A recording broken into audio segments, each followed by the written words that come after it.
Colin, what exactly is sequence of returns risk, and why should I care about it? Good questions. So sequence of returns risk is a term that applies to the large or outsized negative impact of early negative returns in a retiree's portfolio when they're taking income. So think about it. It's like it has a double effect. You have bad returns and you're taking income. Sequence of returns risk becomes real. But it's hard because when you retire, you don't know whether or not the market's going to go up or down. You're just retiring because you hit that age or that time in your life. So talk about why retirees should care so much about sequence of returns risk and what they can do about it. So two things, the reasons they should care. First one is it increases the odds of running out of money dramatically if you start your retirement years taking out income and the market goes down. Like you said, you don't have a crystal ball. You don't know this.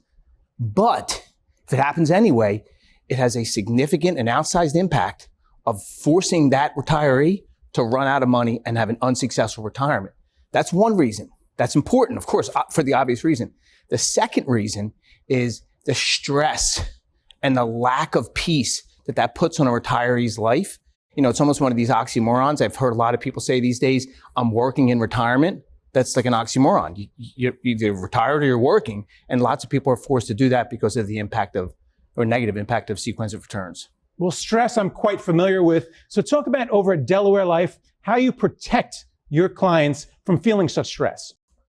All right, so three things that we would offer. One would be like, we only work with financial professionals, and financial professionals do a really good job at offering strategies like putting money in cash buckets so that they don't have the impacts that negative returns early on would. So that's called the bucket strategy. Two is we offer lots of options for and opportunities for diversification. And diversifications in two methods or two ways. One is the obvious way, stocks, bonds, cash, structured products, annuities, and all those things that you need. That's the obvious one. We offer that inside of our products.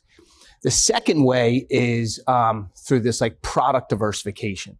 So like people think about diversification with the investments they own, not necessarily the products they own. So you should have products when you enter retirement that offer guaranteed, non-reducing lifetime income.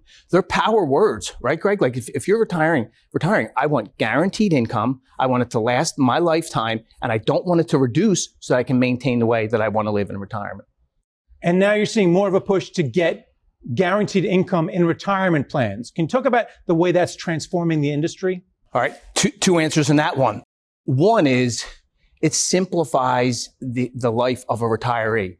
I'm comfortable with the retirement plan that I've dealt with over the last 10 years that I've worked at this particular company.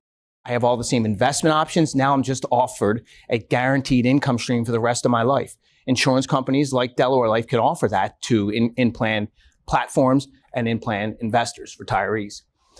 The second way is it simplifies their life because it adds optionality in finding the best possible income. Like a lot of times you get stuck with just one option when you work with a particular advisor or a particular plan. You're not forced in this case in the world that we're walking into. You have multiple options in order to take your income from.